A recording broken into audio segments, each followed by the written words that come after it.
Are we there? It's happening. Welcome. Welcome indeed. We're live. Apparently so. Just waiting for this to catch up. Waiting for the world. Yes. Waiting. Let's not talk about the world. It's all good, Dan. It's all good. It really is.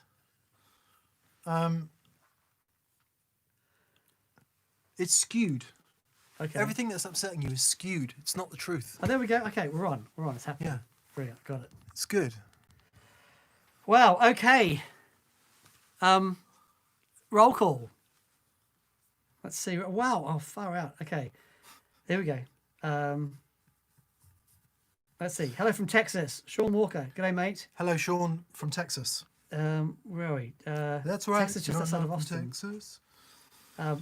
John Ross from Nashville. Hey, John. John Ross. Remember John Ross? J.R. Ewing. No. Did you get Dallas in Australia? We did. I hate you, JR. I love you, JR. Wasn't there was a whole series or something, and then some guy wakes up at the end of it. It was all in a dream. Yeah. That was Bobby. Bobby woke up, didn't he, I think? Nico Yellow Dog, hello from Switzerland. G'day, mate. You must try nocturne effects with your Gretsch guitars. Good stuff. Interesting. Ty Roberts from Colombia. Colombia. Wow. Never been. Boy, oh boy. So Chris Collins, g'day, mate. Hello, Chris. Thank you for that, mate. That's very, very generous. Dan and light strings equals jazz fusion shred. Keep them. So, yeah, I'm going to do some experimenting because I found it so hard just to play in tune. But someone mentioned that it sort of reminded me that I have a certain amount of tension in my playing. Yes. And it would be interesting to see if I can undo that. My whole problem with that is when I get on stage and I'm going, ugh, and I'm ready to go give it some beans, ugh, I don't know if I can just get on stage and go, Yeah. hey man, I don't know if that's possible. I'm sure that will come up in the questions as we get going, but that was the biggest thing. Yeah.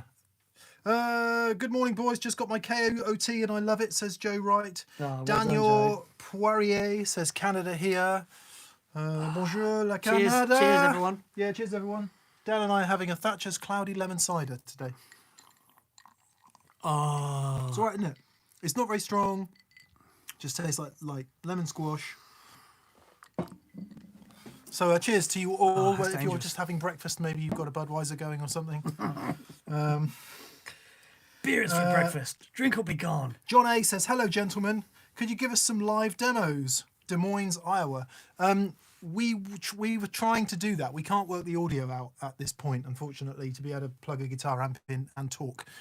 We do have a stereo version of the IK multimedia audio interface that we use to do these live streams, and we've got a fancy box from Blackmagic, but we can't make it work. So Yeah, but it looks good. it looks good. Looks Yeah. great. Boy, Yeah. we've got Eric Williamson, hello from Los Angeles. Ty Roberts, hi from Colombia. Wow. Simon Myhill from Kent, UK. We've got Jerry James Edwards from North Wales. Dublin, Minneapolis, Bridgend. Roma Questland? Does he mean Queensland? Don't know. We got a question. Marshall Erickson. Hi, Marshall. Marshall says, hi, what would you recommend for a lower medium gain overdrive for a Les Paul Studio played through a Fender Hotrod Deluxe 4 clean channel? I already have a TS9 and would like to use it as a solo boost. So Les Paul Studio, Hotrod Deluxe, Dan, on the clean channel. Good low medium overdrive. Already has a TS9. Yeah. Ah, boy. I'll kick you off with Boss BD2 Blues Driver. Yep. The Wazza edition. That's really great. Greer Lightspeed is a corker. With the J Rocket Archer. Yeah, if you're talking about something like a Strat or something with a bit more top end, I'd suggest a Hot Cake. But with Les Pauls, with the low gain thing, they have a propensity to be a bit dark. Yeah. So you want to make sure that it's got a nice top end to it, and the light speeds are a really good shout for that. Analog Man, Prince of Tone. if you Prince can of get Tone's a one. great one. Yeah. There's so many great overdrives out there. The new Walrus Ages is a fantastic Awesome. overdrive That's pedal. that's a good shout. That'll do a bunch of stuff. It depends what your budget is as well. The Dane by Thorpe, which is Pete Honoré's signature pedal, is That's awesome. truly fantastic. Yep. Or if you want to keep the cost down, Tone City King of Blues. There's so much good stuff out there. So much good stuff out there. But, you know, why go crazy? Boss BD2 Blues Driver. Yeah. You can't go wrong, Yeah, it's amazing. really. JJ Newbold says, I've got a couple of cool pedals on the way. Rothwell Hellbender. That is an awesome pedal. I've got that back at Swindon. I'm going to bring it in because it's a great sort of go Marshall back type to- thing. Can't Go back to Swindon. So the Carpe Diem, very nice. Kingsley Minstrel, lovely. Looking for a pedal platform amp to go with them. Something friendly enough to play at home, but also jam with a drummer. Thanks. It's the eternal question, isn't it? Hard to go past a nice deluxe reverb. If that's going to give you enough headroom to play with a drummer, I think it should do. Depends which one it is. Yeah, Fender 65 Deluxe Reverb. Is that what you're talking about? Yeah. Yeah. Hotrod Deluxe, be pretty loud for home, but would sound great. Blues Junior maybe, but they can be a bit middly. Pro Junior would be great. These are all Fender amps, by the way. Oh man, Roland JC40. If you don't want to go for a valve amp, that thing sounded amazing. It does sound really good. Like a 2x10 transistor amp, which sounded great on the end of pedals. Yeah, there's just so many good amps. Yeah. Any of the little Supros? Black Supro. Magic? Black Magic, there you go. Yeah, but The new Supros are really It good. depends on your budget, of course. Yeah. Yeah. Money No Object, Dan, would you buy for that purpose? Money No Objects. The new Laser JJ10. Yeah. The 10 watt 6v6 Nice. Tweed Deluxe. Getting one for the show. Great. Jesse's going to come in. It's astonishing. I used one. That was the other amp I had at the Birmingham Guitar Show. Yeah. I had the matchless and that, and it's incredible. I'd have a 2-rock studio signature. Oh, nice. That's what I'd have. 35 watts. Yeah, Okay. maybe. DJ Ashley, hi, DJ Ashley. Forget thinner strings, he says. Let's get Dan some thinner tape for his glasses. That is the same bit of tape you put on there that day you fixed them. Yep. Haven't touched it. I think it says a lot for the tape. It does. It's gaff tape. It says that a is. lot about a number of things, Yeah. actually. I bought that from Brighton Electric, that tape. Did you? Yeah, hello to everyone at Brighton Electric. Great studio and rehearsal space. Yeah. Oh, that's really nice. Andy Sandal. Hello, Andy, and thank you for your generosity. Update from last week. Oh, yes, you were looking at the Caroline Kilobyte or something else delay-wise that we said. Anyway, you bought that one and you love it, especially the Havoc mode. Also awesome. grabbed an Earthquaker Plumes, thanks to another comment answered here. Plumes is really fantastic overdrive pedal. Yep. That's Yeah, got yeah. all the circuits in it. Is that the one? No. It's the... I think the Dunes, maybe, is the Right. one with all the circuits in it. Okay. And the Plumes is the smaller one, if I've got it Yes, the right way yeah, yeah, around. It's got a couple clipping diode options. I can see it in my mind's eye. I think. Yes, good. Well, I mean, blimey. See, now there's a great example of two really killer pedals. I could do a lot with that. Yeah, Something quite attractive about that minimalist setup there. sure. Cameron Clark says, I'm looking to upgrade my amp. I'm a modern rock player. Will I be better getting a lunchbox and a 1x12 or combo solid state for home playing? It's really hard, isn't it? So for all of my playing, the vast majority of my playing life before about 35 years old, I used combos. Either 112s or 212s, and predominantly 212s. I really like the sound of 212s. And then latterly, I always choose a head and a cab. Yeah. Because I find that you can switch the cab out to change the tonality of what you need. Yep. And these days I tend to prefer the head and cab option, even though it's a bit more of a pain for carrying stuff around, Sure. etc. The other thing I would say is that saying you're a modern rock player would indicate a sort of sense of technical proficiency.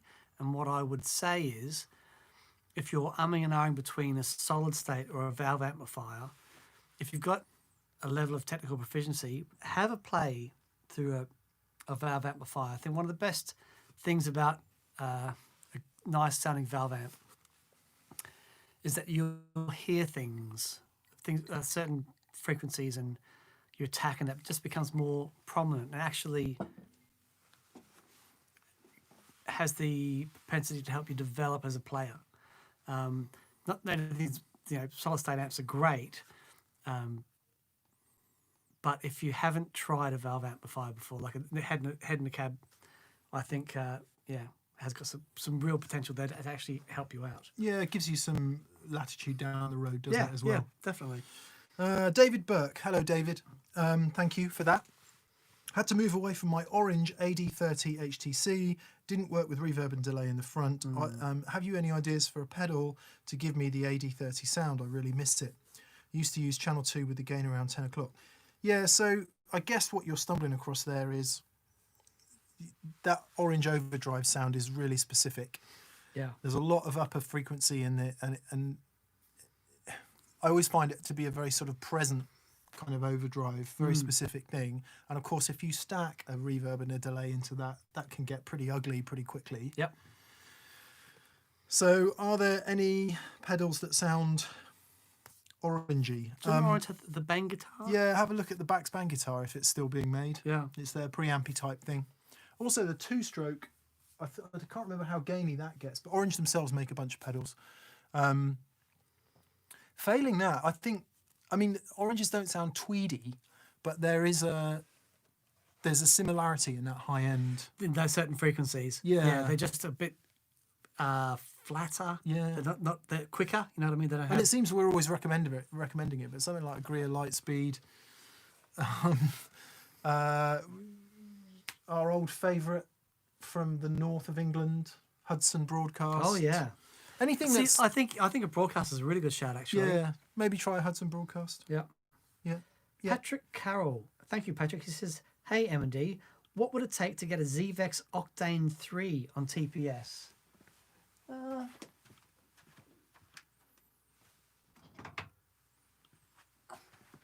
There we go. ZVEX Octane 3. It took that. Have we ever tried it? I think I don't know if I've actually used it on the show, but yeah, we will endeavour to use this. WCart2 says, and thank you for that, says, can a Victory V40 Deluxe get in the ballpark of JTM 45 clean and edge of breakup tones? Yes, it can. A lot of people assume that the V40 Deluxe is just a Fender-y type clean platform, but it actually has a lot of overdrive. What's awesome about JTM 45s is they have this giant bottom end, like especially if you've got it on a 412 cab, obviously, and a sort of quickness in the attack, a very sort of raw delivery, which is shared with a bunch of sort of Plexi era Marshalls. And the V40 is a little softer all over than that. It doesn't do that kind of punch you in the face. The V140 does a little bit more because it's got an extra mid-kick mode and is a bit more, it can be a bit more aggressive. So certainly in terms of the tonality and the EQ, yes, it can definitely, but the feel of it is a little bit softer than something like a JTM 45, which may well work for you because it is a very aggressive, well, not as aggressive as the 50 watt Plexi, but it is a very quick and direct and sort of eye-popping amp is the JTM 45. Yep. But otherwise, tonally, yes. Ben Butterworth. Thanks, Ben. He says, Ben. hello, guys. This is recommendations for neodymium speakers with a tube head. If lockdown ends, I might want to carry an amp or two to a gig. I'm now 42 and want my arms to last until I'm at least 60. Go to the gym and and get a different speaker. The only place for neodymium speakers on tube amps is in a skip. I'm sorry, I've just had to record too many of them, and they're actually, in the defense of the neodymium speakers, some of them sound pretty good off axis. So in the Okay. room, Right. actually the sort of room sound is not bad at all. And I think you can switch to one and go, wow, it actually sounds pretty good.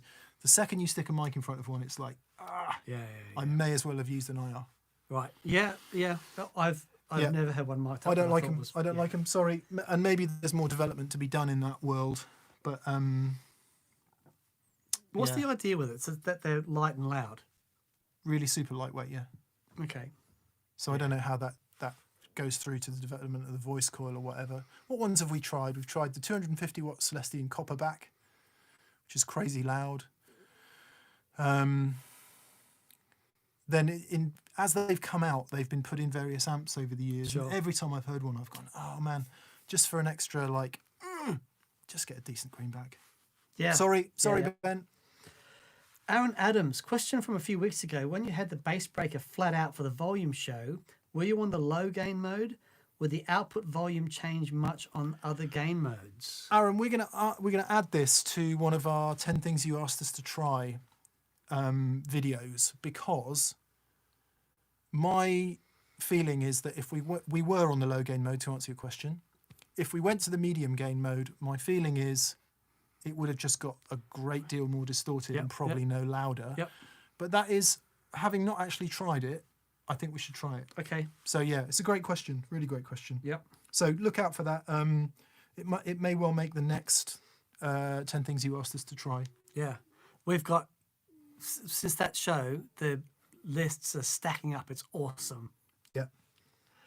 Back to speaker cabinets, Amiga Zero, and thank you for your generosity, Amiga Zero. Love the show.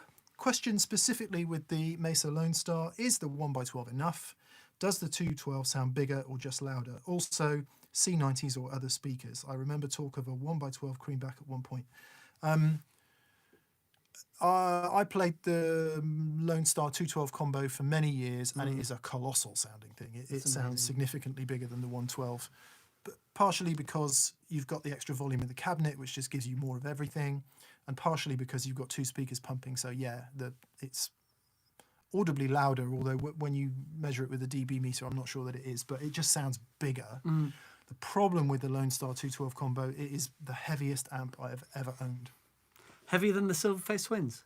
Yeah. Really? Yeah, 'Cause yeah, those yeah. things are crazy. Yeah, well, the C90's got a big, big magnet. It's a huge magnet, and everything else, transformers made of osmium. And did you know osmium is the heaviest element? It's got the highest atomic number, I think. Really? Yeah. My There's, mate Paul Stevenson Rabear's told me new that. album I don't name. know it to be true, but I think it's true. Not to be no. Anyway, I would go for a head and a cab. Yeah. I'd go for like the medium head, and then you can get a 112 and a 212. I don't know. Leave the 212 in the boot of your car and the 112 in your apartment, and never have to carry a cabinet up and down the stairs again. Bit expensive, but you could work up to it maybe. Yeah. That's going back to the previous question. That's one of the reasons why I like heads and cabs, because you've got both options. Yeah. You clearly don't need a 212 in your apartment, but it is a glorious thing when it's barking. Sure. Rajno0310 says, have you guys tried the Protein from Brown Amplifications? Nobles on the right and Blues Breaker on the left. Oh, that sounds really cool. Okay, we haven't, but No. it's on the list because that does sound great. Matt Bradford, hi Matt. For the love of all that is holy, where is the Octave Fuzz show? Thank you for making every Friday more fun, but not as fun as Octave Fuzz. Yeah, we've been saying that we'll do it for about 2 years now, haven't we? Yeah, we haven't done it. No. Okay. And I think the reason we haven't done it is because every week we go, yeah, but we should have that one, and then we should have that one, and then we should have that one. We have the Octave 3. So maybe we should just close it down and say these are the ones we've got. Yeah, and just explore that sound and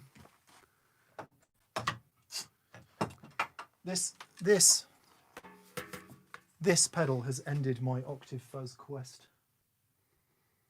Yeah, it's pretty special. Mythos Argo, which is a tape prescription electronics cob, which Doyle Bramwell loves, therefore I love.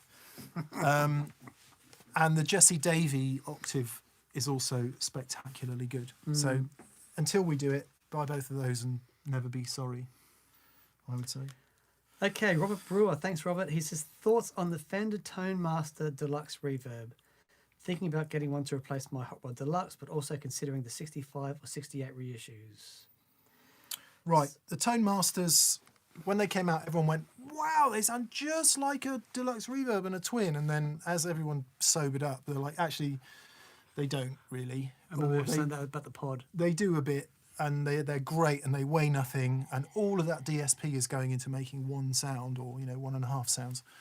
So they do make a lot of sense, and by all accounts, a lot of people really like them. Again, neodymium speaker.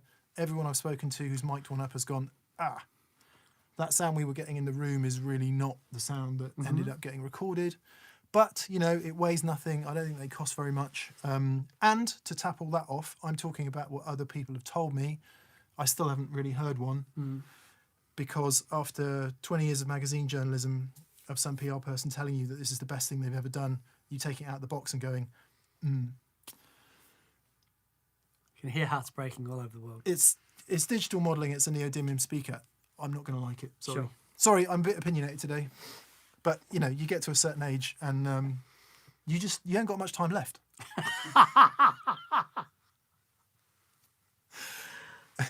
So we should get one in and try it, was the answer, isn't it, really? Yeah.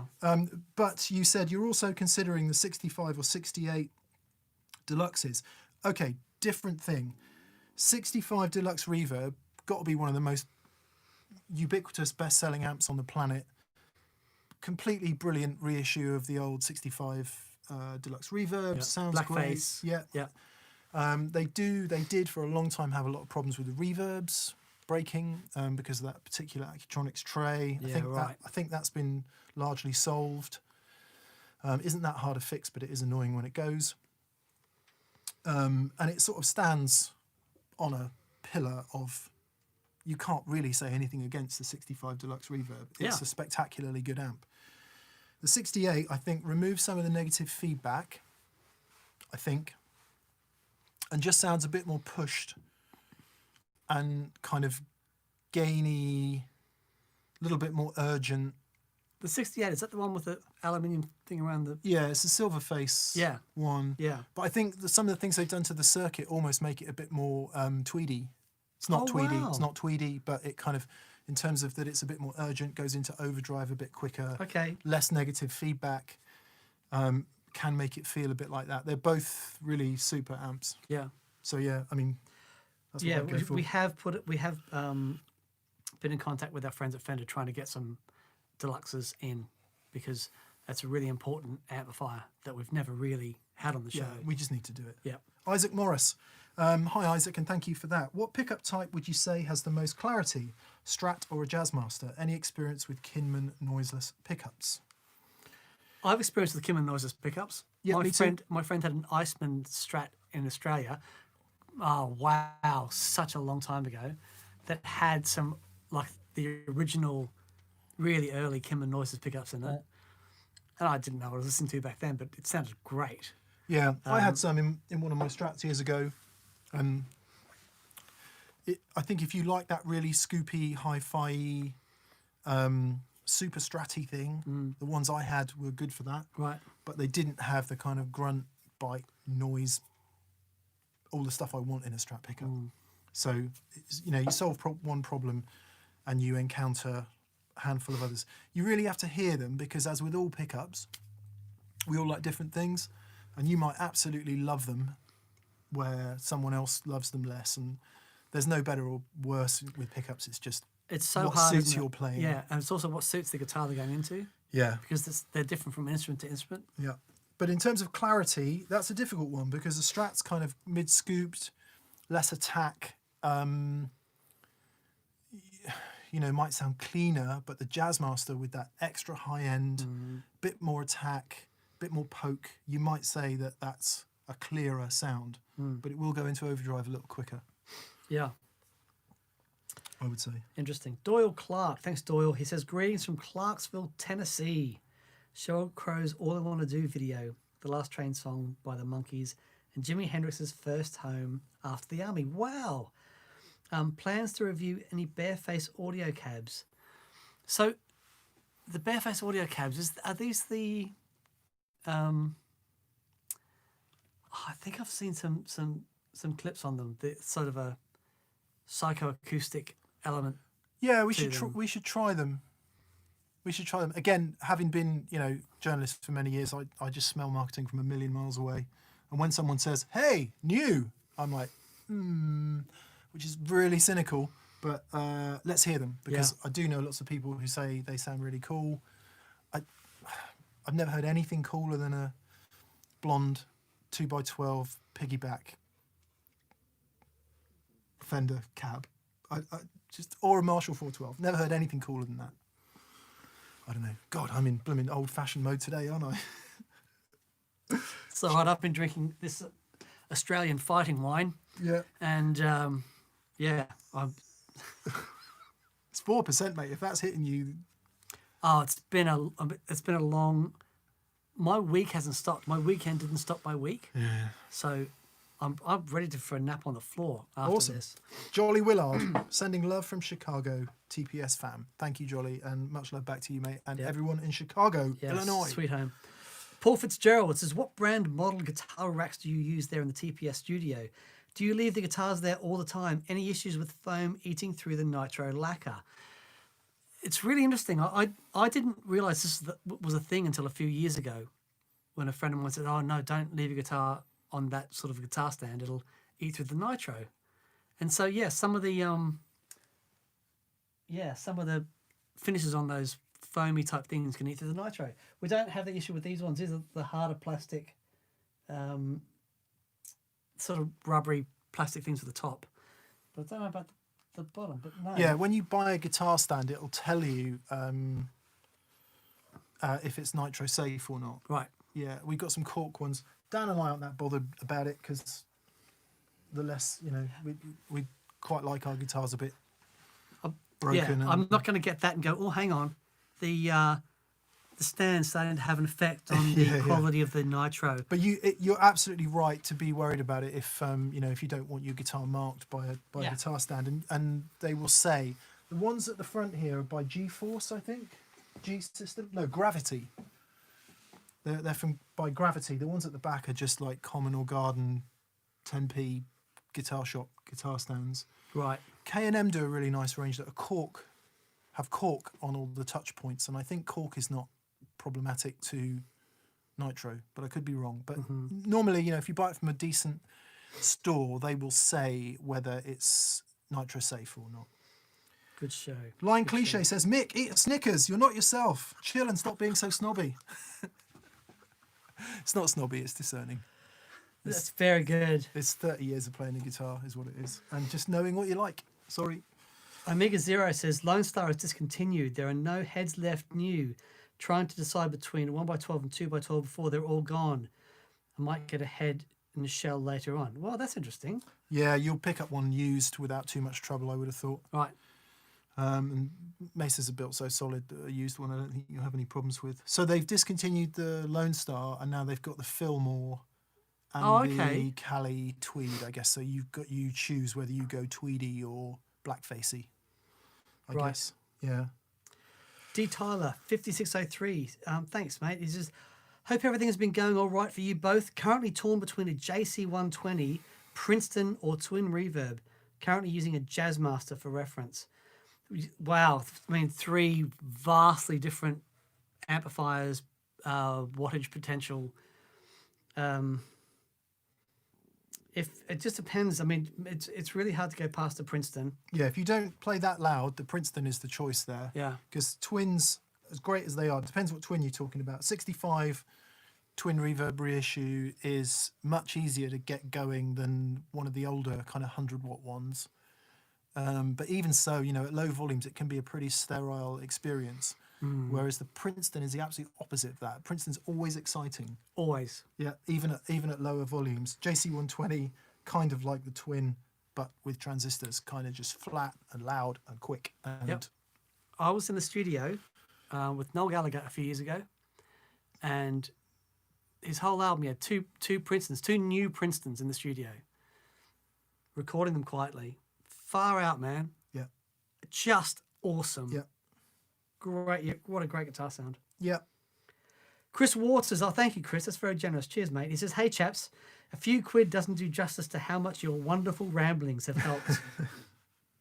First, loud jam tomorrow with a band I met on Zoom during lockdown. Awesome, mate. You go. What are your go-to classic jam tracks? Thanks again, you utter legends. Classic jam tracks. Frankenstein by Edgar Winter. I think it's a good one to start with. Yeah, Giant Steps, John Coltrane. I don't know. What? I tend to like just picking a groove. Yeah. Like somebody picks a groove. Get the drummer to start, get the bass player Yeah. to then join. I like those things that go like a minor third interval. Okay. So whether you start on like C minor or C major and go down to A minor, Yep. or you start on maybe or the other way around. Yep. 3 frets always works quite nicely, I think. Okay. As a rather than having to go around like a known chord progression. Sure. What else would you jam to? Anything else songy, you've got to play the parts, haven't you? Yeah. Uh, Are you singing as well? Yeah, but when we used to do Tin Spirits rehearsals, we just get in the room and Dougie would just start and just to like for 10 minutes just to loosen up, and we'd record it. And more often than not, well, actually not more often than not, but every now and then, some bits of that jam would end up turning into songs. yeah. I've just remembered a couple. Sissy Strut by the Meters. Oh, very good. Is it Birdland?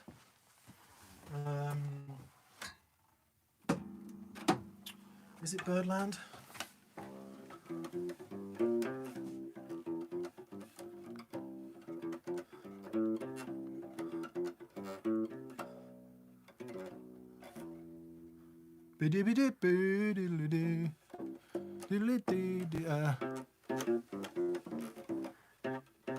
Dip-dip-a-doo. Sounds like Jacko. It is Jacko. Right. Yeah, well, he's plays the version I know. Oh, it's not Birdland. That's oh, come on, brain. There's a great version of him and Chicken. The Chicken. Thanks, Fraser.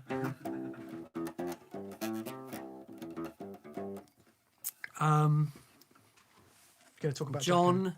You've got to play. get out of it. Oh.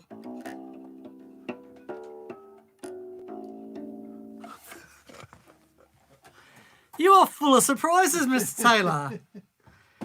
You've been waiting 5 years to pull that one out of the bag. One day it's going to be the right time. I'm going to play that Jacko thing. If you've never heard Portrait of Chase Tracy by Jaco Pastorius, go and listen to it after this. That's very good. It's the most astonishing piece of bass playing. Yeah, yeah. And the last stretch, it's like, anyway. Right, where do we get to? I'll be redoing my board with Evidence Audio, says Sub Rosa. Thank you, Sub Rosa. But need input on guitar cables. What do you use? Forte, lyrics, and why? And importantly, do you have a max cable length you keep your cables to? That's a really good question. We've been promising a show on cables for some time, and I got in touch with the nice people who make the Rio Grande German company. Klotz? Klotz.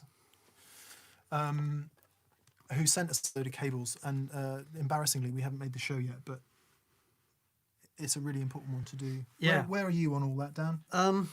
I sat down with a friend of mine and had a few drinks and spent the whole evening just A-Bing different cables. That's the fun guy I am. It was brilliant. Not much room in here. No, there was tales and songs will be sung about that night forever. So I had this silver core cable that I preferred as my main instrument cable, but then the Lyric HG was the pedal board to the amps cables, and they were great. If you've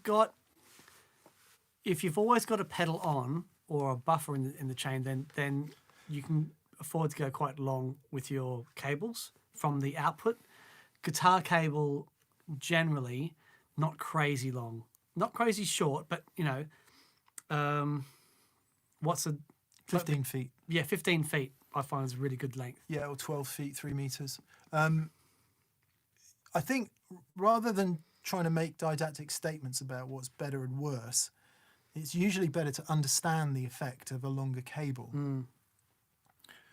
And if you understand the effect of a longer cable or different types of cables, then you can sort of tailor that. So let's say you've got a really dark sounding guitar, humbuckers, sounds a bit woofy. You really don't want to be putting a 40-foot high coily cap cable on that guitar. Yep. Similarly, if you've got a really bright sounding Telecaster, like something with a really thick poly finish, and it's like cutting your ears off, but there's bits of it you like, then try a really long cable, with high capacitance, and that might help a bit. Coily cable, yeah. It's also, the most obvious effect of capacitance is the high end, but it affects all frequencies, and it can significantly affect the low frequencies as well in the amount of punch you get. So the thing you hear most obviously is the high end, but it's right across the board. My favourite cables for ages was a Mogami. Oh yeah, the they're thick great. one. I think it was the platinum one. Anyway, it was really expensive, and that broke just recently, and I was a bit heartbroken. I had some Providence ones, the Z201, which was a live cable, which had lower capacitance than the H201, which was a studio cable or something. Anyway, they did sound different. It was bonkers. It might have been the other way around. But my favourite cables, and I think, Dan, we're agreed on this, is the Klotz Rio Grande. Klotz Rio Grande. Yeah. Brilliant. Just great all-round, brilliant all-round cable. Yep. We have got some Evidence Audio, whatever they are as well, and they are exceptional as well. The brown ones? Yeah. Yeah, so they're the Lyric HGs. Is that what that is? Yeah, and that's the ones we use to go from the board to the amps. Yeah. Yeah, really good. Okay, Vibus Patil says, I have an EL84 Sir Badger and a Maple Neck Strat. I'm trying to get a fatter lead sound and have made it to the top of the King of Tone waiting list. Will that help me get this tone? Or should I look towards a TS style pedal? I totally think it will help you get that tone. Because what's awesome about the King of Tone is it does have a little bit of mid hump. Yeah. No doubt about it. Not to the extent of a TS, but it definitely has it. And the tone control in the two outside tone controls in the KOT are brilliant. Plus there's a trimmer on the inside. There is, and you can, the little presence control. Yeah. It's, I think KOT will work superbly. it will work great as well. The ability to stack the two sides into each other, so you can have like more of a gainy, your core gainy tone on the right hand side, and then put that into the cleaner boost, which has a lovely shape to it, especially if you manipulating that tone control. I think that'll be. I mean, it's what I did for years. In actual fact, I just had those two sides on all the time. And it was that pedal, and I A-beat it against so many things, and it didn't leave my board for at least 10 years. And it's back on now. Yeah, just great. King of Tone, Page, D&M Drive, and also the Rattler. The Rattler. Those four, it's basically everything done. Nothing I can't get with that lot. There's it's a crazy. show. There's a show upcoming which is every guitar in the TPS studio, and we put the KOT on the board for the first time in ages, didn't we? And we were both like, "Wow, so good." Yeah, that works. Yeah. Randy Wilcox, hey Randy, glad you're with us. Get off my lawn, he says. It's okay, Mick. I'm always shouting at the young'uns to vacate my lawn too. I'm going to be that guy. I want like a World War II bayonet to puncture all the footballs that come over the fence. Nice. Yeah. Brian Sales, love the show. Thank you for all that you do. Thank you, Brian. That's so generous, mate. Thank you, buddy. And Pete Richardson says, hi, gents. Have a socially distanced beer on me. I have a harmonic trem and the Boss SY1 for modulation and other weirdness. Where would you recommend I go next? Looking for textures, ambient. Well, yeah, I mean, you haven't mentioned delay and reverb. Textures, ambient, certainly Yes. delay, modulated delay. There's some, if you look at what some of these, people like Earthquaker Devices and Chasebus Audio and that are doing with Meris. Maris, those guys, man. And let's not forget Strymon and Boss. No, of course. And but the world that you can get into with modulated delays, Yeah. Yeah. Yep. Get into that. It's awesome. Mr. Gumps says, I finally decided how to fill the empty space on my pedal board with a Catlin Bred Belly Puck Deluxe. Do you have Very any nice. advice about whether it should go before or after my Aquapus Smalls and or Milkman F-stop? Okay, Aquapus, it's quite a tough one that, but I'd probably put the Belly Puck after the Aquapus, Okay. because the Aquapus is like an analog delay, the Belly Puck is a tape delay. Normally the tape delay would come after, but doesn't. Yeah, no, I agree with that. It also depends whether you've got one you're using for shorter delay and one you're using for longer delay. So put the shorter one first. I would generally put the shorter one first. Yeah, that's a great one. And actually, in fact, I'll probably put the shorter one, if it's a real short one, I'll put it before the overdrives. Yeah. Right at the very start. Yeah. I don't know what a Milkman F-stop is. Does anyone know what a Milkman F-stop is? Fraser's going to look it up. But While Fraser's looking at that, we have Param Anand says, the Les Paul Jr. and Collings pushed me to buy a made in Japan Carina offset telly with P90s. Ooh, nice. Nice. Did not realise how awful my old guitar was until I played this. Cheers. You know what? that's a lifelong Yeah. realization. That never stops. It never ends, Yeah, unfortunately. Welcome to our pain. Okay, so the F-stop is a trem and reverb. Put that last. Yeah, so Belly Puck before the trem and reverb. Right. Delay before tremolo. Delay before tremolo. Absolutely, 100%. Yeah. Yeah. Right, Nick Sawyer says, so Mick, you don't like neodymium speakers? No. I find that they work really well in a dual amp context where one amp has Alnico speakers and one has a Neo. I'd try the second amp with another Alnico and see if you like that better than the neodymium. It's great. And what I said about pickups earlier, everyone likes different things Yeah. for sure. And of course, everyone likes different stuff. So that's completely cool. I like that Marshall 412 and my 2-Rock 212. That's what I like. It's insane. Can't really take it to any venues, but once you've heard it, But you can fit it inside your car. I can fit it inside my car. Once you've heard it, I can't unhear it. I can't unhear it. Yep. Sorry. Colm Cost says, a blonde piggyback, less filth, please. Okay. Brandon Chin.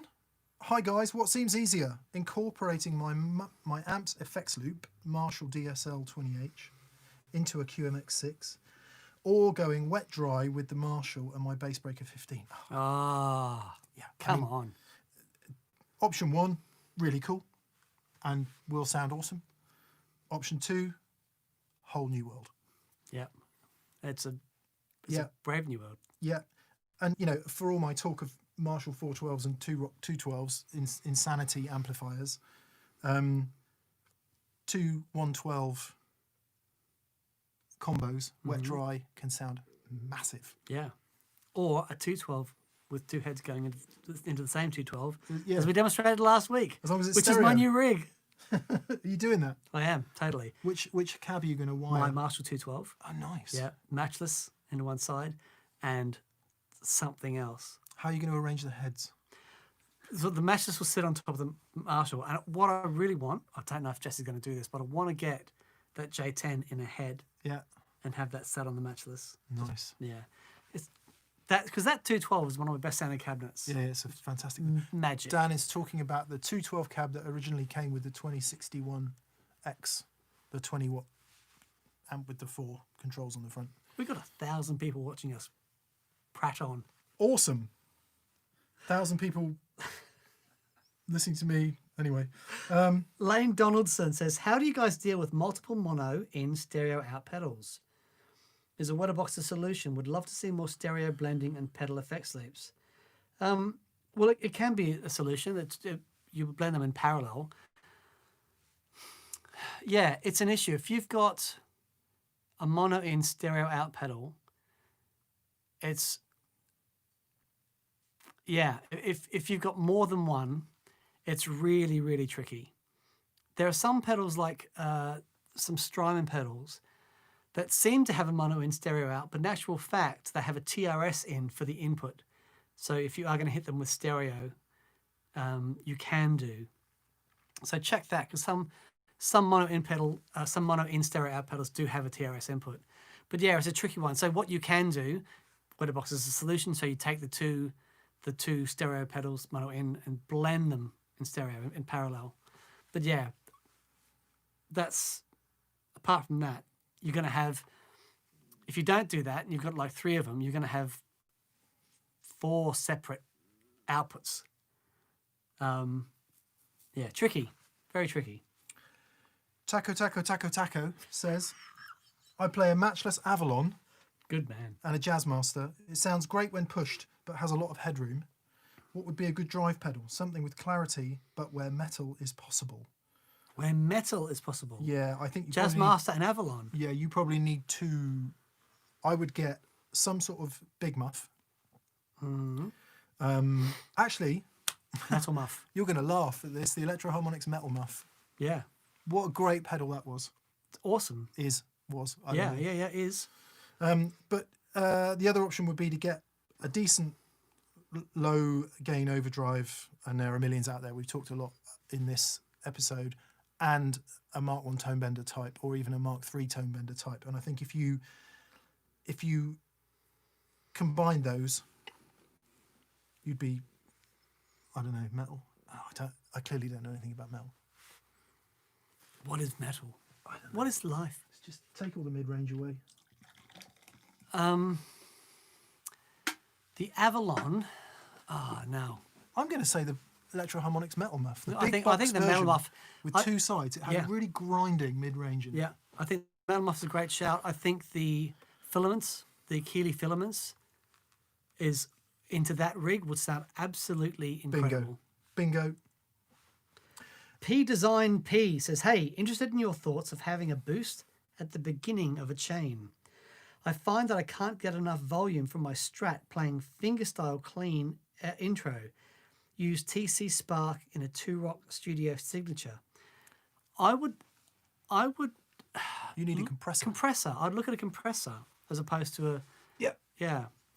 And if you get something with a clean blend, you don't, because if you don't understand compressors, as I don't, when anyone says compressor to me, I always think, oh my God, squashy country, that's the last thing in the world I want. Mm-hmm. But actually, if you get one with a clean blend, and if you get something that's more studio compressor-y type, like the Origin Cali 76, you don't get that MXR Dynacomp thing that takes away all your dynamics. Yep, totally. Yeah, I think a compressor is what you need. Yep, totally. Because you can do a clean boost with a compressor. Sorry, just to finish also, that. because you're using a 2-Rock, so it has insane headroom. Yeah. So if you get a clean boost into that, what you're doing is you are increasing your level, but you're not decreasing your dynamic range. So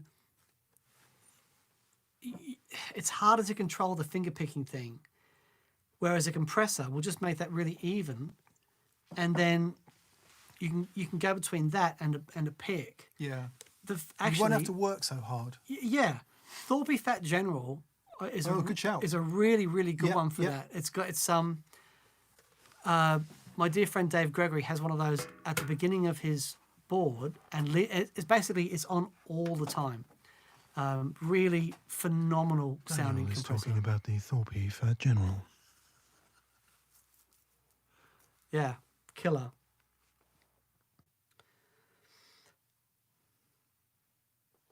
Very good. Gino Inzerillo. Thanks, Gino. He says, hey, fellas, thanks as always.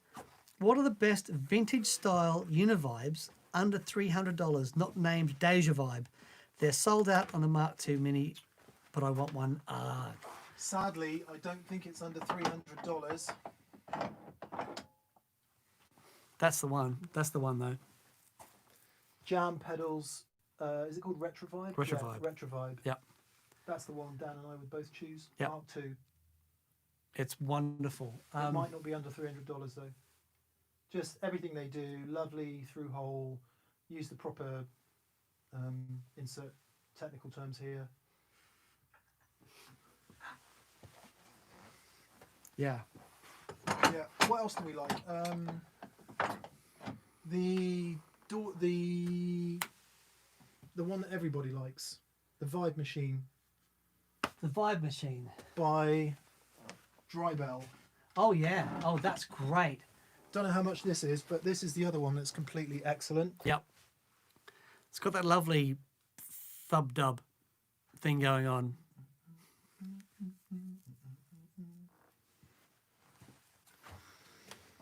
Yeah. What else? At the risk of more perceived snobbery, try and find an analog one. They just, if that vibe, Hendrixy vibe, Robin Trower vibe sound is what you want, it kind of needs to be analog. Absolutely. in my I humble can't agree opinion. more. Where's Chilton? Says, I'm thinking about an 80s era JCM 800 Yes. 4210 combo. I love the sound, but I don't need a 100-watt head. Is there anything better I should consider? Yes.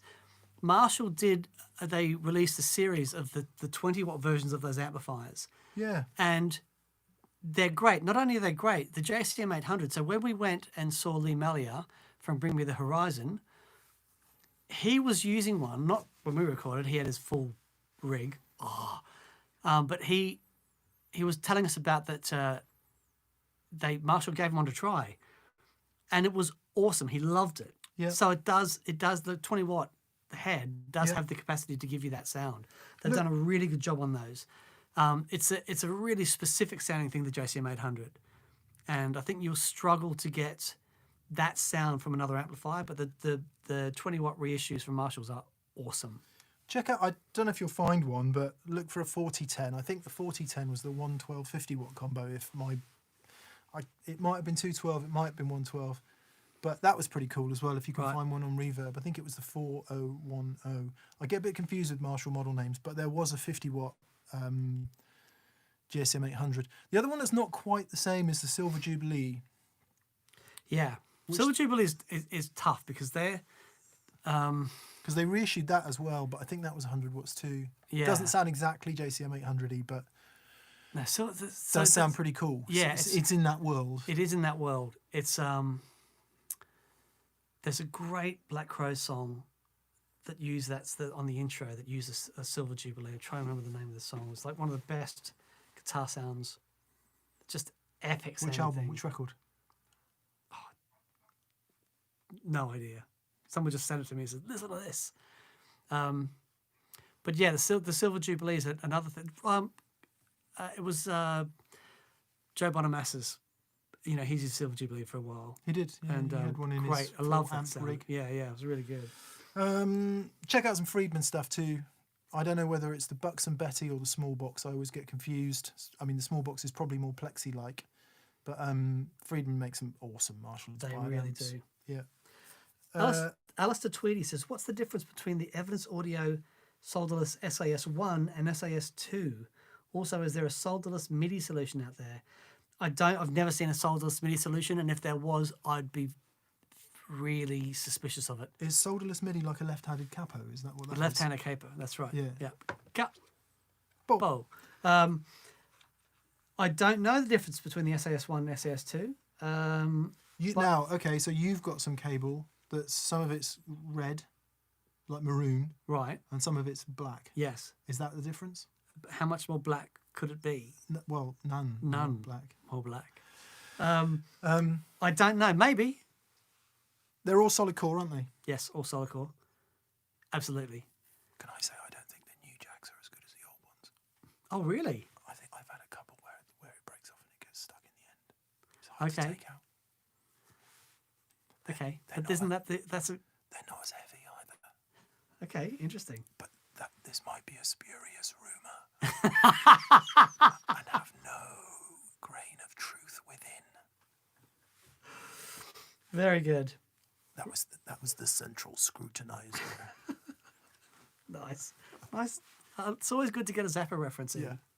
Always good. It's the central scrutinizer disclaimer. DR says, I have a Tone King amp Mark II. Imperial. Imperial. Okay, I thought it was an abbreviation which I wasn't quite. Yeah, there we go. Impedance, which I love. I also have a Thorny Peacemaker that I love through other amps. Through the Tone King, I don't like it at all. There's an ugly high-end frequency that I can't seem to get rid of. Thoughts? It's a headroom thing. What the Imperial Mark II is what we've got out there, isn't it? We I just believe so. received a Tone King amp, and I think it is an Imperial. I'm going to have to look it up. Thorpy Peacemaker that I love. Oh, okay, yeah. So, yeah, it'll just be the headroom thing in the Tone King. It's so. I remember I had this Fender Quad Reverb, which is like a twin, but with 4 12s instead of 2 12s. Ridiculous amplifier, but it was the biggest glassiest clean sound I'd ever heard. And I remember my friend, I saw him at a gig, and he had this beautiful fuzz sound. What's that? It's I had the guys at Guitar Crazy in Coogee made me this fuzz pedal. I went, oh, okay, it's amazing. I'm going to go buy one. And I spent all this money on this fuzz pedal.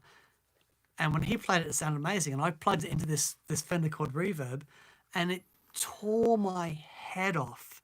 It was just so harsh and awful. And that's just a function of the headroom of the amplifier. Especially if you've got a bright switch. Yeah, right. Yeah. Ugly sound that can be. But unless it's cranked, in which case, not so bad. Exactly, yeah. Yeah, I'm just looking at the Imperial. Okay. Just having a look at the front panel there, seeing what we've got. So you've got the built-in Iron Man attenuator on that. So I would have thought if you cranked it and used the attenuator a bit, it should sound okay with the Peacekeeper. Yeah. What are the controls on the Peacekeeper? Has it got some sort of... we got Peacekeeper? We do. Presence. Yeah, turn the presence and the treble down, which obviously is completely... sounds too obvious for words, but...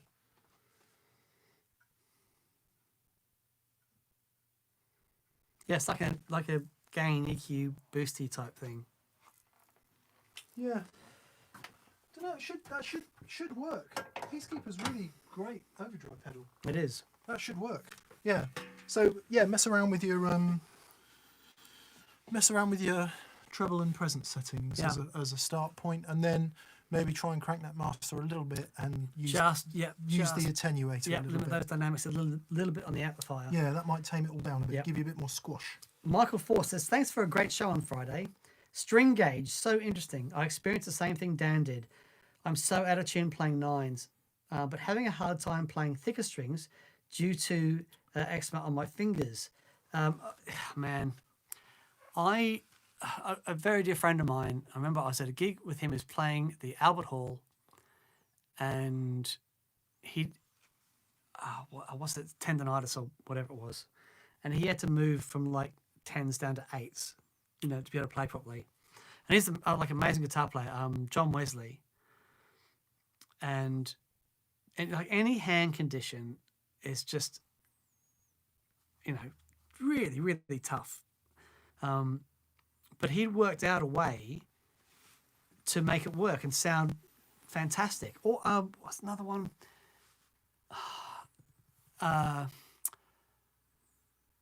Someone else I've met up with recently, and amazing guitar player, but it went down to 2 string gauges again Because of it. and yeah, he'd had some issues with what do you call the it's not Carpal tendonitis. tunnel? It's carpal tunnel syndrome. But it's what I've seen. I'm really interested in seeing if I can work out a way to relax and make this work. Yeah. Because it's not just about, it's a mindset thing. as much as anything. It's not just about, you know, the physical properties, and, you know, it's going into a different headspace with it, you know. Yeah, because releasing tension from your body and brain has got to be the way to make better music, unless the music you're making requires tension.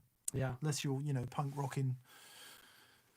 I always use the example of Wilco Johnson. You know, Wilco wouldn't have sounded like Wilco if he hadn't been tense, you know. Right. And see, there's, you know, when I was gigging loads, and the shows were sort of very high energy and stuff, and it would have been impossible for me to do that with light strings. But so tension's interesting, isn't it? Because you look at Yngwie play, and you think the insane technique he's got, and he's spinning the guitar around and kicking his picks off the stage, and, you know, carrying that heft around the stage. He's doing all of that. I love Yngwie Malmsteen, by the way. But there's no tension in him, in his playing. No. There's just none. He Yeah. is in full no tension flow. Right. And that's the only way he can do all that Yeah. crazy stuff. It's the way he flicks his picks out on the stage like little ninja stars. Oh, he kicks them. he like drop kicks them out, which is awesome too. Oh, I love Yngwie Malmsteen. It sounds like I'm taking the Yngwie, but I'm not. I genuinely am in awe of Yngwie Malmsteen. Yeah, he's incredible. You talk about Exma, Michael. I don't know anything about Exma. What I do know is that nickel in strings causes a lot of problems for a lot of people. You've probably already been down this road, and if you have, apologies. If you haven't, try some stainless steel strings and get away from the nickel. That's a really good shout, actually. It may help, it may not, and you may know already about this. But if you don't, then yeah, I've had a couple of friends over the years where nickel has caused them massive problems, where it's exacerbated some like hand cracking and skin issues that they've had. Right. Right. Ty Roberts says, "How about a show on tube swapping? T1 12AX7 tube show." Yeah, let's do that. Okay, because they can make a huge sound difference. Absolutely. Let's pick 2 amps. We'll do get that. A bunch Yep. of 12AX7s. Yep. Also, the phase inverter. Yeah. Is the other really important one, where it makes a massive difference. Yes, let's do that. Let's totally do that. I really like that. Cool. Ampol 88. Currently looking at buying an offset telly with standard telly electronics, or a newer Telecaster Custom with a wide range humbucker in the neck. Any thoughts? What's an offset telly? Like a telly that's offset like a Jazzmaster. Okay. What would an example of one of those be? I don't know. I don't even know who makes one. But Okay. basically, take a telly and do that. Okay. I mean, Me on a night out. I'm trying. I can see one, but I can't think of the brand name. Doesn't matter. Wide range humbuckers. They're not what they used to be, apparently. Oh, okay. I don't know if the very latest ones are, but apparently the ones sort of, you know, latterly are not what they used to be. Right. They're just humbuckers, apparently. But yeah, I'm sure that some decent boutique pickup maker out there is making a really nice wide range humbucker replacement, and if they're not, they should be. Cool. Yeah, Tele Custom. It's all down to the guitar at the end of the day, isn't it? It is. It is. It's, yeah. Do you know what I would play if I didn't wake up in the middle of the night thinking about Fenders, which I do? Do you know what I'd play? Tell me. A Novo. Oh, you know what? I was thinking that guitar and I thought, don't be ridiculous. Yeah. But absolutely. Yeah. Those humbuckers that Zach had in his Novo. I mean, that Zach guitar, from Mythos. far out, man. That thing was just unbelievable. And then there's another brand, isn't there, that isn't Novo, that's like Novo, that they've got something to do with. Revelator, is it? The one that Josh Scott was playing Right. when we were downstairs at Macari's that day. Okay. Those things. Right. Whatever that was. Okay. Was it a cool. Revelator? Can't Do remember. not know. Someone will say. Okay, Jackson Frostman says, "Hey Dan, I just discovered Tin Spirits. Ah, good on you, mate. What great music. Dave Gregory's solo on Summer Now is really something. Can you talk about how that came about? Much love from Tennessee." Yeah, okay. Boy, oh boy. So, let's see. I was writing on this guitar, and man, I don't even know if I can. It's been years since I played it.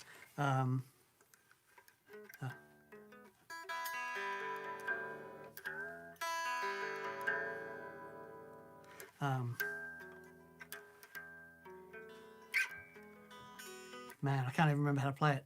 But anyway, I came up with Feels Like that. Summer? Yeah, something else called, and I came up with that riff, and I'd heard the melody, so it's basically an E, but I heard the melody was, the melody wasn't that, but I'd always heard a modal thing over the top of that. I think Impy Dance would work well over that. That would be brilliant. Yeah. And I just said to Dave that I wanted him to do the solo, but I wanted it to be, an Lydian type approach to it, and that's what he came up with. And it was just, man, it was just extraordinary. It was one of my, I just remember being in the studio and hearing the mixes. Paul Stacey mixed that album. Did he? Yep. And I just remember sat in front of in his studio in front of that crazy desk. He had a Trident A-series desk. And he played me that mix, and I just had tears streaming down my face after hearing that. And it was amazing. It was,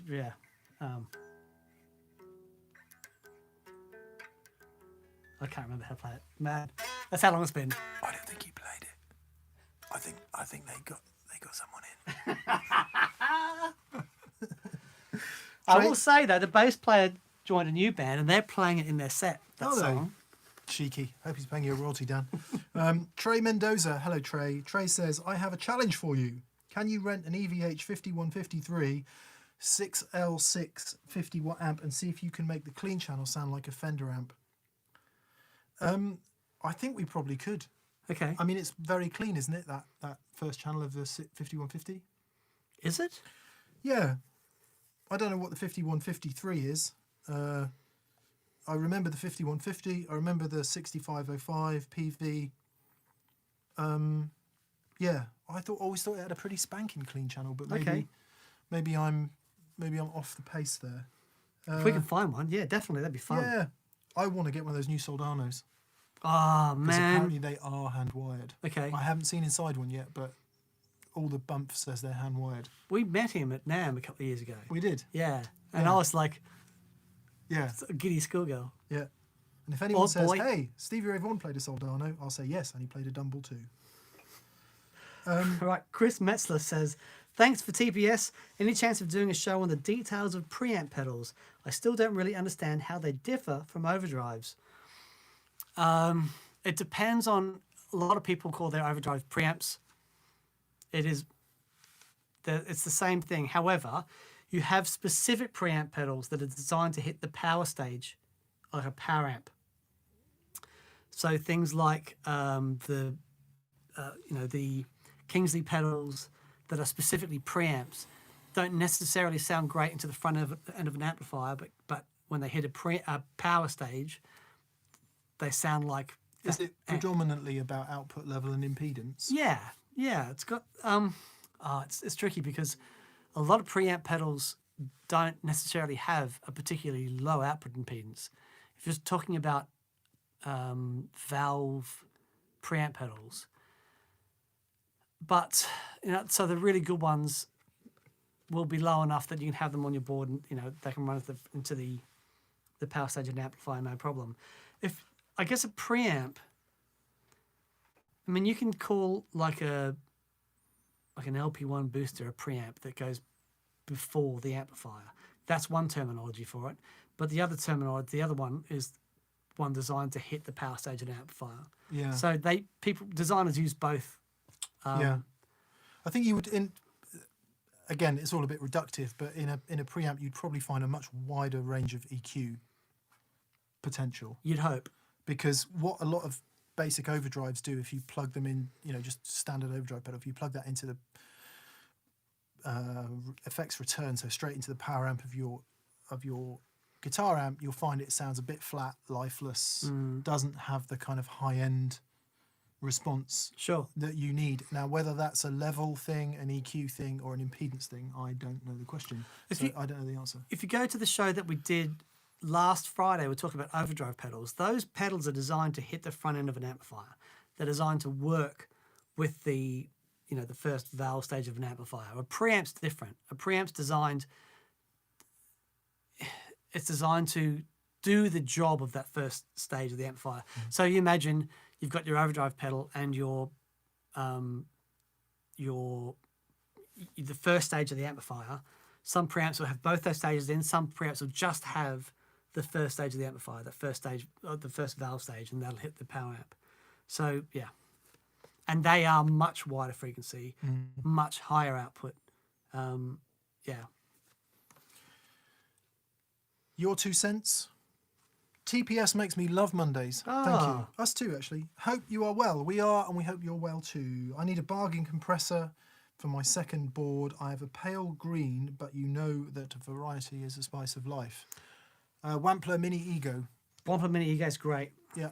Yep. And I don't know if that's bargain enough, but I think they're pretty well priced, aren't they? Yeah. Someone told me a couple of weeks ago, someone messaged me out of the blue and says, I know you like compressors, but I've never seen you try this one before. I've played this to lots of my friends who don't like compressors and they all love it. And it's an old thing. So I've bought one. I'm going to try it out before I tell you about it. Okay. I'm going to try it out and let you know. But they are ridiculous. Well, not ridiculous. They're inexpensive on the Bay of Dreams. But yes, the Wampler, the Mini Ego, is awesome. Baby John, hi guys. What would you recommend for a second delay with a carbon copy? I'd go for something that completely contrasts it. So a clean and clear sounding digital delay. DD2. Yeah, good. Oh, okay. Or an analog delay. Oh no, DD2. DD2. I don't think they still make the DD2. Yeah, they do. Do they? They still make it. Blimey, O'Reilly. Yeah, they do. It's the new version of the DD2. Huh. The DD8's also great. I personally love the sound of the DD2. I think that and the carbon copy. Yeah. I mean, you can go programmable delays and that sort of stuff, timelines and etc. But if you want a simple, long, clean delay, I love the DD2. I think it's wonderful. We very much like the Walrus Audio ARP87. Which that thing's epic. Adds a few features. Yeah, all that. Yeah. Yeah. Echoplex by Dunlop. Very good. EP103 Echoplex. Dan and I have been using that a lot recently. Equally, if you want to go, see, your choice is you either go what we started off with. Yep. Clean, clear, simple, or specific character. Yep. And the specific characters you might want to be looking at are, you've got the analog thing covered, so you don't need another one of those. Think about an Echorec style. Yeah. So Bunar, Echorec, or Echoplex. Fox Gear, Echo Sex Baby. That's the one. Or you want tape style, Mm-hmm. like an Echoplex, which is an EP103 by Dunlop, or a Catlin Bred Belly Pock. That's the one. There's lots of others out there, but there's some options. Yep. The Catlin Bred Echorec one's also quite awesome. Yep. Yeah. Yeah, that's a drum style delay. Yeah. Yeah. Actually, yeah, do that. Get an Echorec. Get an Echorec. Such a cool sound. Oh, man, I keep... Right, we need to hurry up, I expect. Are we done? Cameron Isaac. Hi, Cameron. Out of a Hotrod Deluxe, Blackstar HT Club 40, or a Fender Blues DeVille, which one would you recommend as a pedal platform type guitar amplifier? You know what? I'd actually go with the Blues DeVille. Because it'll either Blues DeVille is an awesome pedal platform. It'll be a 212 or a 410. It's got the 60 watt power stage where the Deluxe has got 40. So it's a bit louder, a bit higher headroom, bigger cabinet. It's going to sound bigger. That's what I'd go for. Yeah, I remember hearing that in a gig in Australia, and it sounded so awesome. It was great. Yeah. Okay, Dan Gleebles says, "Hi guys, thanks for entertaining me every week. Looking for a 2-rock alternative. How close can I get with a V140 Deluxe? Would I be better off spending the extra on a 2-rock? Thanks." Depends what 2-rock you're talking about. So most people's idea of the 2-rock, actually not most, some people's idea of the 2-rock is the Dumble-inspired TS1 type thing, in which case the V140 will not get you there in terms of the Dumble Overdrive Special kind of sound. That's the TS1. I would say most people's idea of the two-rock sound is the John Mayer big clean thing. And for that, you want the traditional clean model. And the V140 Deluxe will get you a reasonable amount of the way there for the money. Yeah. Definitely is pretty good at that. Yeah. The V140 Deluxe is, I've heard my favourite, actually no, because I love the Kraken, but for that style thing, it's my favourite victory. It's an astonishing sounding amplifier. All I would say is that your two rock is probably the best sounding amplifier I've ever heard in my life. And but for that style thing, and I've never, like, that amplifier does something that's very special. Yeah, so mine's different again. The classic, whatever it's called, classic reverb signature. So you've got the Dumble Overdrive Special type, you've got the clean John Mayer type, and then you've got mine, which is basically a super reverb on steroids, which the V140 doesn't sound like. It doesn't have the kind of aggressive super reverb type overdrive. So yeah, if you want the big clean John Mayer-y V140 will. what a lot of people think of as the two rock sound, V140 does go a goodly amount towards it. Yeah, it's great. Daniel Poirier says, would you be interested in trying real pedals into a computer virtual amp? Well, now this is an interesting question. So regular viewers will know that Fraser works with us, and Fraser has actually sat here today for the first time in ages. We've been encouraging Fraser to do a whole series on recording, and we're going to start from guitar, computer, what the hell do I do next? Oh, I like that. We're literally going to start from the beginning, and then pretty soon we're going to get really nerdy. So what you're asking is, yes, we will do that. Yeah, but we'll do it as part of that series, because Fraser's input here is pretty essential. Dan and I, we get by with that stuff, but we don't have the depth of knowledge that is required to really get into it. And what we hope is, by working with Fraser on the series, we will learn a bit and help those of you who are similarly minded to me and Dan improve a bit in that world as well. Great. David Burke says, Hudson Broadcast follow-up, standard or 24-volt version. Is standard version the same as the 24-volt one if you give it 24 volts worth of power? Assume greater headroom of the 24-volt would suit my lower gain orange tendencies. Oh, man, I don't know.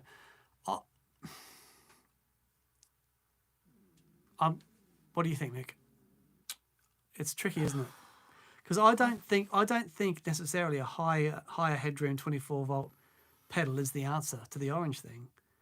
I think it needs a certain amount of. Actually, sorry, if you're using that to get you the orange sound, maybe because what you're doing is you're not limiting as much. You're going to be going to harder clipping early, like if with obviously the 24 volts going to give you more headroom. If you turn your volume down and turn your gain up, that clipping is going to be harder. Maybe. I don't. You have to ask Hudson if you can stick 24 volts into the standard version. I'm not sure. I thought you could, but don't take that as any sort of. Where is it? I'm sure it's here somewhere. The orange one's right. No, that's Benson. Sorry. What does that say, Dan? 9 to 24 volts. Get DC. this one. Yeah, get that one. There you go. The dual. Now, that takes Job done. Anything from 9 to 24. Get that one. Ben Smiley says, I said to myself that I wouldn't be buying any more drive pedals for a while, but I'm after another Rat. Original or Rattler? Currently have the JHS one. Oh, man. There's Rattler. something about the original Yeah. that is undeniably awesome. And actually, even just the standard Rat 2, the new one, Yeah. is, for the money, is really exceptional. There we go. Boom. But the Rattler I personally prefer it. Yeah, that's the one I use. Yeah. Oh, hang on, no, I had the white face one. That's the new one. That's the Rat 2, That's yeah. the Rat 2, and it's killer.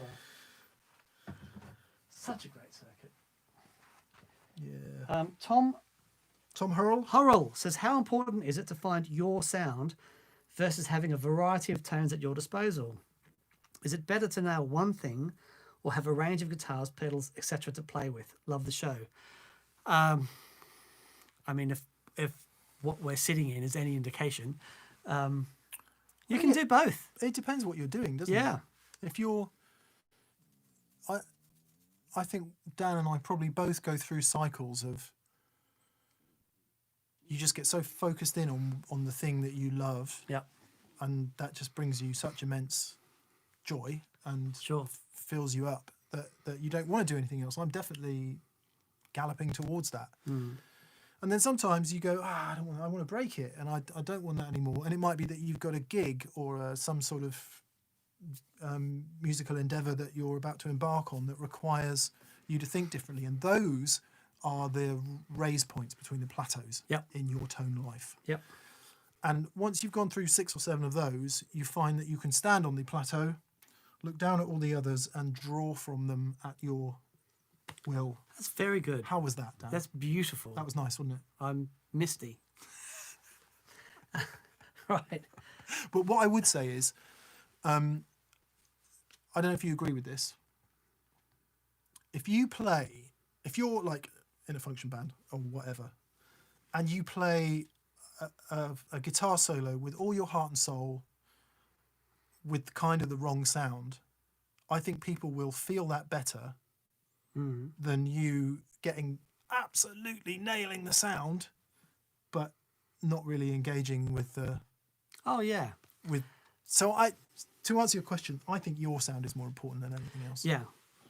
Personally.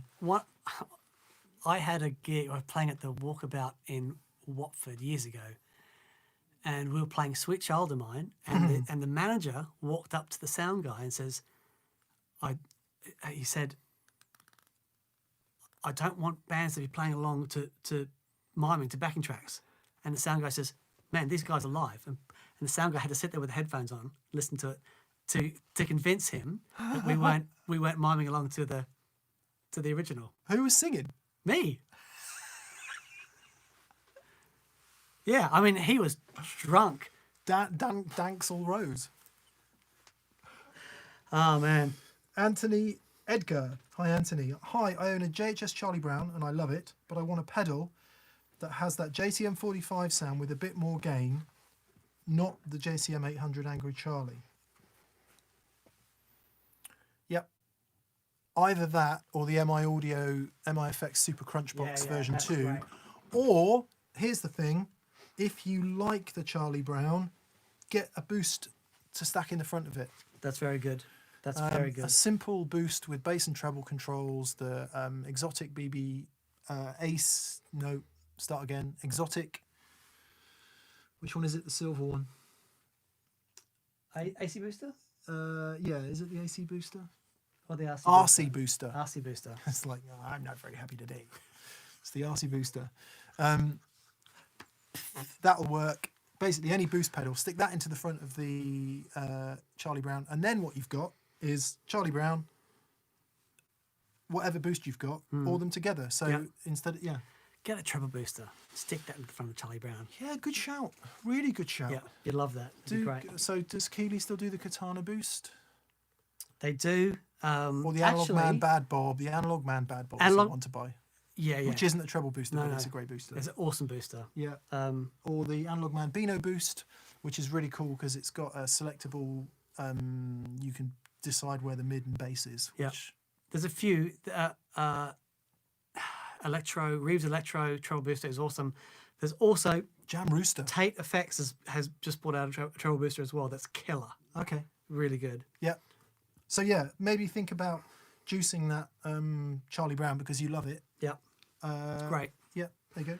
Right, Manic Alliance says, hey guys, looking for a tube amp to run wet dry with a Boss Next Tone 40. Need an upgrade for my old Marshall VS100 bass breaker or a Marshall DSL 40. So You can't. It's great, but it's unfortunately. really tricky because the next tone has latency in it. Now you might not be able to feel it, but when you run wet dry, and you're trying to get the phase right, because of the latency in the next tone, you're never going to be able to get the amplifiers perfectly in phase, because the latency is going to push like the time delayed phase, so it's never going to be exactly in. So yeah, that's quite a tricky one. Get another next tone. Get another if you want to do next wet and dry. Get another next tone. Yeah. There you go. Great. Corner 1980, Blank and Eck. Thank you very much, mate. That's most generous of you. my God. Wow. He says, keep up the good work. I got a promotion at work last week that comes with a bunch more dollars. Yeah, man. Congratulations. Sharing the wealth. I celebrated by cranking my wet dry rig for a bit. Been a fan of the show since you guys were still on the Gig Rig channel. Thanks for everything. Mate, that is so generous of you. That's wow. incredibly generous. Thank you, Cornan. Thank you, mate. Good luck in the new job. Yeah, mate. Well done. Congratulations. Yep.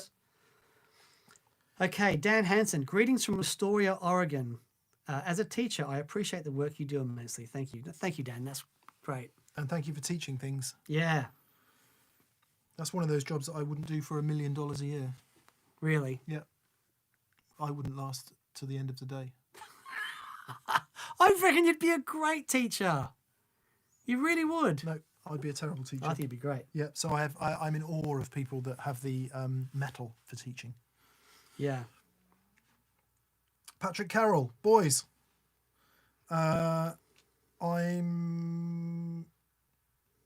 Oh, I see. I'm giving you some dollars to get the word out on one of my favourite and perhaps underappreciated YouTubers, musicians, teacher, demoers from time to time, Eric Haugen. Give him a whirl. Okay, cool. Eric Haugen. Eric Haugen. ERICHAUGN. Eric Haugen. So let's give Eric a shout out. Okay. He needs to check his stuff out.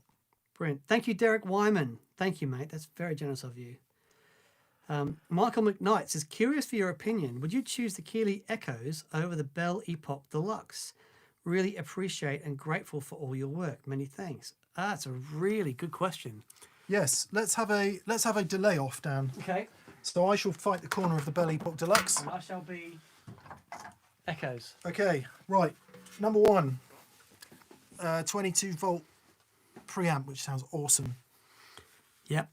I don't know, but still sounds good. Yeah, it doesn't have that. No. That's very specifically though the EP3 one. Well, right? okay, so EP3 circuit, Yes. but also some modulated stuff such as Electro Harmonics, Memory Man mode.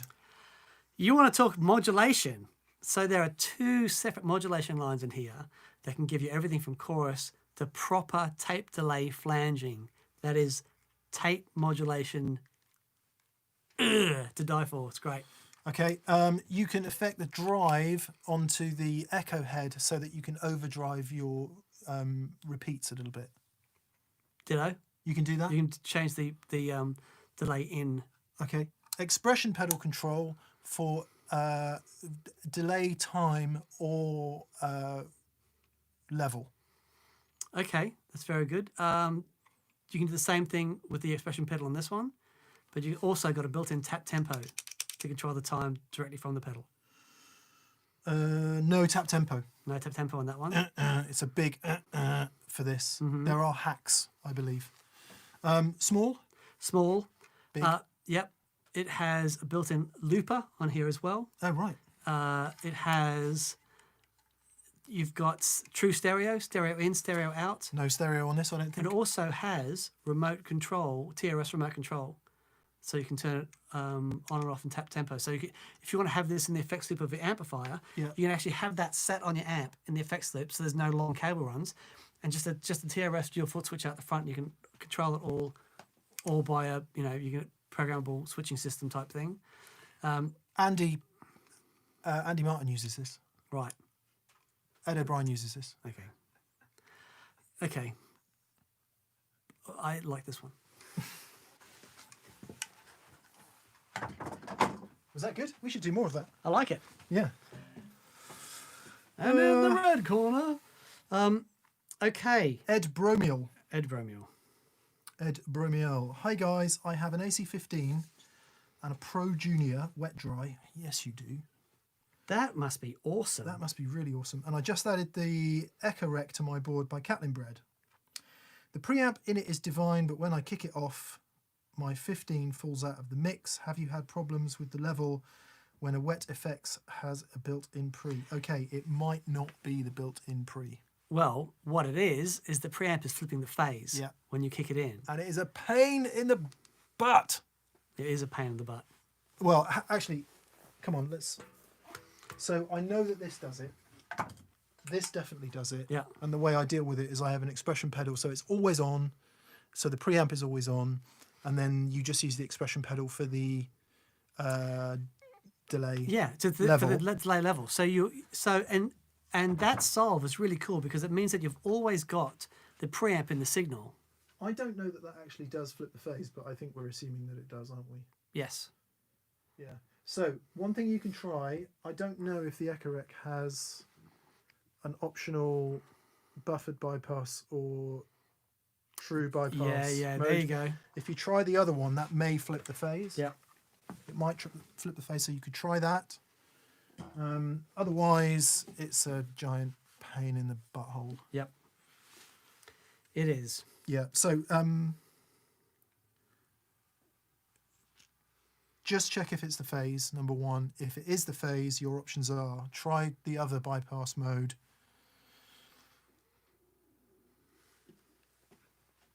That's about it.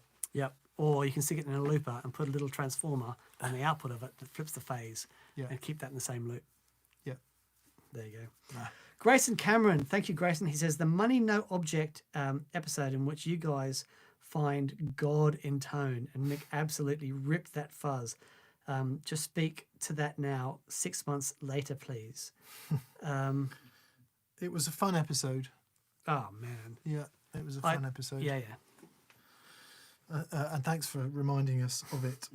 Rob R. Great show on Friday. I always like to hear from the Ape preamp, disregarding price and feature differences, preamp tones only, Ape or EP booster. I'll go with Ape. Uh, I like the EP booster, but there's something that the Ape does, which is I really love. I'd just go with the Ape because it can do other stuff. Yeah. But it's hard to argue with the EP booster. I mean, it's just so universally loved. Simple, It's very cool. Small, one knob. If all you want it to do is that, great. But yeah, the other options the Ape gives you. Todd Smith is saying, sure wish they could fix the audio on these live casts. What's the problem with the audio? Is it crackling again? Oh yeah, we've got a crackle. Oh, have we? Wonder what that is then. It's obviously something between the. It's that interface, isn't it? Wonder if it's running low on battery again. Yeah. So the way we do it is our voice mics go into the UA audio, and we add some processing there in order to sort out the levels and everything, and that's what goes out as the podcast. And then we send out from the UA audio into an IK multimedia thing, which goes into the iPhone. So we're dealing with iPhone, so apologies if it's crackling. Maybe we need to look at the power on that. Okay. Wouldn't surprise me if it's something to do with the power. Apologies, people. Yes. Simon Keast says, cheers, gents. On week 4 of guitar break due to thumb tendonitis. Oh, mate. It's a bugger. Make sure to stretch and warm up, everyone. Yeah. Yeah. I was backstage with Rockin' All Over the World. Francis Rossi. Yeah. Rick Parfitt. And the band is called Status Quo. Status Quo. So years ago in Australia, they were doing a gig, and my mate was supporting them, and they bought, they've got the awesome chefs and all that sort of stuff, but they also had a yoga fitness person with them that would warm them up before every gig. Yeah. They were doing stretches and that sort of stuff, and after I saw that, I started doing stretches before gigs, and it does make a huge difference. It's really, really important. I think it's part of that not being tense, isn't it? Yeah. Because the stretching itself is probably good for you, but just not being tense is probably what it helps you with. For sure. The most. And I guess, maybe stretching and warming up because of your thumb tendonitis and all of that is part of that. I just think so much of it is tension. Yeah. So much of it's in here. Definitely. Also, if you find yourself in one playing position, that's one of the reasons I like playing stood up, because I walk around Yeah, right. and I'm just not. So I've been doing that this week, because the 65 is so light, and just walking around the house with it, just playing, banging into doors and stuff, and you know, kids. But it's such a different feeling, stood up, you know. And I do find it so much easier to play stood up. It's weird, though. What was I doing the other day? I was having to squeeze something in the garden. Yes, I was using a entirely friendly spray on box hedges for this particular caterpillar. Okay. Doesn't harm bees, doesn't harm other pollinators. But ask them nicely to leave. It does do these really destructive caterpillars in. Okay. And my thumb absolutely locked in position because I'm just holding the spray down on the DDT bottle. Right. It's not really DDT. That was a really bad, tasteless joke. Yellow Truck Productions says, hey guys, can you give us a word on cables versus solid couplers for pedals? We're not a fan of solid couplers. No. The solid couplers are okay if they're offset, so you've always got a little bit of movement, but if they're straight, they're going to break. But I would never use a solid coupler personally. I'd always use patch cables. Yeah, but the reason being the angle of dangle can put stress on the input jacks. In so many ways. And if it breaks the input jack, that's a pain. But more likely, it might break the coupler, so you lose your signal. So yeah. Yep. See, Dan's going for some Danish Pete action there, and I'm like, I'm not having it. Dylan Drake, thank you, Dylan, says, would love to see your reaction to the Plumes, such a useful pedal. Yeah, I think we had it on once many years ago, did we? Or did we have, no, we had the Dunes, didn't we? Let's get one. Let's get one. Yep, great. Luca Av says, did you hear about Ennio Morricone departure? Sad. Yes, so a very famous film composer, composed the soundtrack to The Mission, which is like one of the greatest film scores of all time. But he also did The Good, Bad, the Ugly. Do. That was him. He must have been pretty old. So he did over 500 films and was over a 70-year career. That is astonishing. Yeah. So, you know, he died at 91. Yeah. But great innings, and he's left behind a legacy that'll be enjoyed for much respect millennia. to him and his family. Yeah. Yeah. What incredible. an amazing legacy. Ray D says, hey guys, thanks for the positivity you put into my Monday. Have either of you tried Rivera amplifiers? If so, what do you think of them? Yes, it was the Pitbull that he had. That's VHT. No, so it wasn't. So, there's something. So Rivera amps. Oh my goodness me! There was some sort of 55. One was called a Sedona. There was the Knucklehead. The Knucklehead. Yeah. Yes. I always thought it sounded great. Obviously, Paul Revera's got It's amazing. heck of a history in guitar amps. Yeah, and I love the Power Station as well. Yeah. Awesome stuff. Trying to think which ones I've played. There was one that was in Oxblood, Tolex, that was sort of a clean platform which sounded great. Will Ray from the Helicasters played one. It was a 55 watt something or other, if I'm remembering correctly. That sounded pretty cool. And they also did an awesome acoustic amp which had valves in it. Oh wow, really? Yeah. Wow. As it should be. Michael Force again. Thanks, Michael. Challenge. Make a rig with an amp and 4 pedals. The best sound with the least knobs on the amp and pedals wins. That's really good. Love that. That's really Absolutely love that. Okay. The only trouble, we don't have many amps with not very many knobs on. Yeah, that's a great idea. Really good. We have come up with we're filming on Wednesday, and we've come up with a little challenge where it's a basically comfort zone killer rig. So Dan and I have to each make each other rigs which destroy our comfort zones. I love it. It's going to be so good. Be hilarious.